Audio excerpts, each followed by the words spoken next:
ओम नमस्ते नमस्ते जय श्री कृष्ण जय श्री कृष्ण। अब हम आगे के हेडलाइन पर चलते हैं। चंचुला के प्रयत्न से पार्वती जी की आज्ञा पाकर तुम्बुरु का विंध्य पर्वत पर शिव पुराण की कथा सुनाकर बिंदुक का साक्षियों से उद्धार करना तथा उन दोनों दंपत्ति का शिव धाम में सुखी होना। सूत जी बोले, सोनक, एक दिन परमानंद में निमग्न हुई चंचुला ने उमा देवी के पास जाकर प्रणाम किया और दोनों हाथ जोड़कर वह उनकी स्तुति करने लगी। चंचुला बोली, गिरिराज नंदिनी स्कंद माता उमे मनुष्य ने सदा आपका सेवन किया है। समस्त सुखों को देने वाले समुद्री आप ब्रह्मा स्वरूपिणी हैं। विष्णु और ब्रह्मा आदि देवता द्वारा सेव्य हैं। आप ही सगुणा और निर्गुणा हैं। आप ही सूक्ष्म सच्चिदानंद स्वरूपिणी आद्या प्रकृति हैं। आप संसार की सृष्टि पालन और सहार करने वाली हैं। तीनों गुणों का आश्रय भी आप ही हैं। ब्रह्मा विष्णु और महेश्वर इन तीनों देवताओं का आवास स्थान तथा उनकी उत्तम प्रतिष्ठा करने वाली पराशक्ति आप ही हैं। सूत जी कहते हैं, सोनक, जिसे सदगति प्राप्त हो चुकी थी वह चंचुला इस प्रकार महेश्वर पत्नी उमा की स्तुति करके सिर झुकाए चुप हो गई। उसके नेत्रों में प्रेम के आंसू उमड़ रहे थे।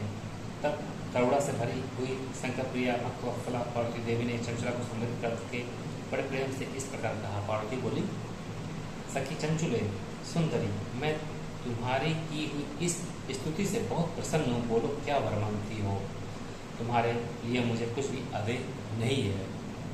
चंचुला बोली, निष्पाप गिरिराज कुमारी, मेरे पति बिंदुक इस समय कहाँ हैं? उनकी कैसी गति हुई है या मैं नहीं जानती। कल्याणमयी दिन वत्सले, मैं अपने उन पतिदेव से किस प्रकार संयुक्त हो सकूं, वैसा उपाय कीजिए। महेश्वरी महादेवी, मेरे पति एक शूद्र जाति वेश्या के प्रति आसक्त थे और पाप में डूबे रहते थे। उनकी मृत्यु मुझसे पहले ही हो गई थी। न जाने वे किस गति को प्राप्त हुए। गिरिजा बोली, बेटी, तुम्हारा बिंदुक नाम वाला पति बड़ा पापी था। उसका अंतःकरण बड़ा दूषित था। वैश्या का भोग करने वाला वह महामूल मरने के बाद नरक में पड़ा।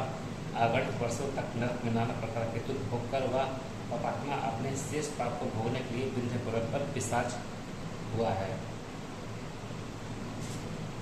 इस समय वह पिशाच अवस्था में ही है और नाना प्रकार के क्लेश उठा रहा है।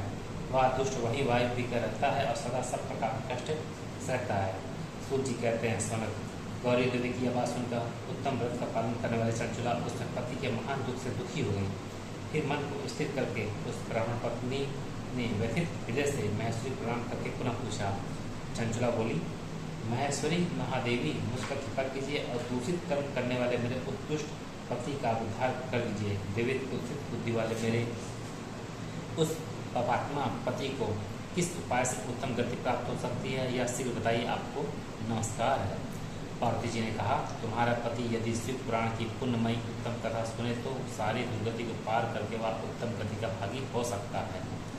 अमृत के समान मधुर अक्षरों से युक्त गौरी देवी के वचन आदरपूर्वक सुनकर चंचुला ने हाथ जोड़ मस्तक झुकाकर उन्हें बार बार प्रणाम किया और अपने पति के समस्त पापों की स्तुति तथा उत्तम गति की प्राप्ति के लिए पार्वती देवी से प्रार्थना की कि मेरे पति को शिव पुराण सुनाने की व्यवस्था होनी चाहिए।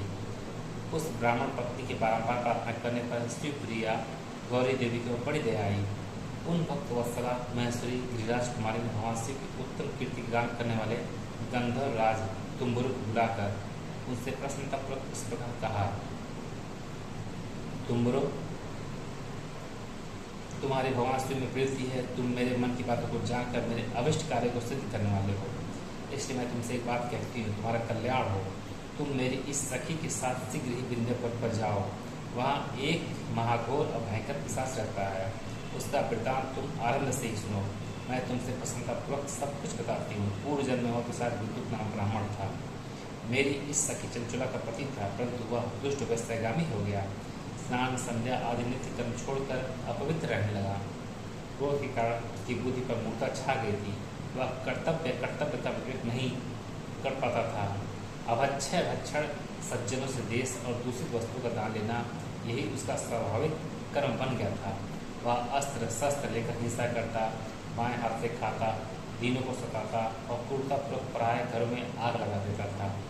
चंडालों से प्रेम करता था और प्रतिदिन वेश्या के संपर्क में रहता था। बड़ा दुष्ट था वह पापी। अपनी पत्नी का परित्याग करके दुष्टों के संग में ही आनंद पाता था। वह मृत्यु पर्यंत दुराचार में फंसा रहा। फिर अंतकाल आने पर उसकी मृत्यु हो गई। वह पापियों के भोग स्थान घोर यमपुर में गया और वहाँ बहुत से नरकों को उपभोग करके वह दुष्टात्मा जीव इस समय विंध्य पर्वत पर पिशाच बना हुआ है, वहीं वह दुष्ट पिशाच अपने पापों का फल भोग रहा है। तुम उसके आगे यथपूर्वक शिव पुराण की उस दिव्य कथा का प्रवचन करो जो परम पुण्यमयी तथा समस्त पापों का नाश करने वाली है। शिव पुराण की कथा श्रवण कर सबसे उत्कृष्ट पुण्य कर्म है, उससे उसका हृदय शीघ्र ही समस्त पापों से शुद्ध हो जाएगा और वह प्रेत योनि का परित्याग कर देगा। उस दुर्गति से मुक्त होने पर बिंदु नामक पिशाच को मेरी आज्ञा से विमान पर बिठाकर तुम भगवान शिव के समीप ले आओ। सूर्य जी कहते हैं, सौरभ महेश्वरी उमा के इस प्रकार आदेश देने पर गंधर्वराज तुम मन ही मन बड़े प्रसन्न हुए। उन्होंने अपने भाग की सराहना की। तत्पश्चात उस पिशाच की सती साध्वी पत्नी चंचुला के साथ विमान पर बैठकर नारद के प्रिय मित्र तुम्बरु वेदपूर्वक विंध्याचल पर्वत पर गए, जहाँ वह पिशाच रहता था। वहाँ उन्होंने उस पिशाच को देखा। उसका शरीर विशाल था, थोड़ी बहुत बड़ी थी। वह कभी हंसता, कभी रोता, कभी उछलता था। उसकी आकृति बड़ी विकराल थी। भगवान शिव की उत्तर कीर्ति का गान करने वाले महाबली तुम्बरु ने उस अत्यंत भयंकर पिशाच को पासों द्वारा बांध लिया। तदनंतर तुम्बरु ने शिव पुराण की कथा वाचने का निश्चय करके महोत्सव युक्त स्थान और मंडप आदि की रचना की। इतने में संपूर्ण लोगों में बड़े वेग से प्रचार हो गया कि देवी पार्वती की आज्ञा से एक पिशाच का उद्धार करने के उद्देश्य से शिव पुराण की उत्तर कथा सुनाने के लिए तुम्बरु बिंदु पर्वत पर गए हैं। फिर तो उस कथा को सुनने के लोग से बहुत से देवर्षि भी शीघ्र वहाँ जा पहुँचे। आदरपूर्वक शिव पुराण सुनने के लिए आए हुए लोगों का उस पर्वत पर बड़ा अद्भुत और कल्याणकारी समाज जुट गया। फिर तुम्बरु ने उस पिशाच को पासों से बांधकर आसन उठाया और हाथ में बीड़ा लेकर गौरीपति की कथा का गान आरंभ किया।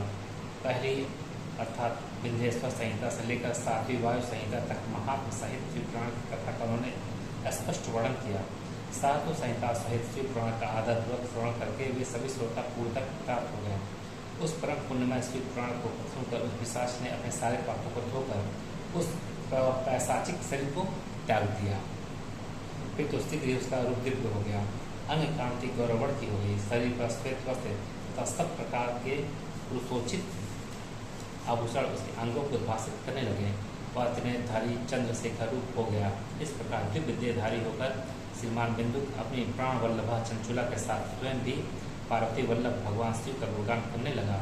उसकी स्त्री को इस प्रकार दिव्य रूप से शोभित देख वे सभी महर्षि बड़े विस्मित हुए। उनका चित्त परमानंद से परिपूर्ण हो गया। भगवान धनेश्वर का यह अद्भुत चरित्र सुनकर वे सभी श्रोता परम कृतार्थ को प्रेमपूर्वक श्री शिव का यशो गान करते हुए अपने अपने धाम को चले गए।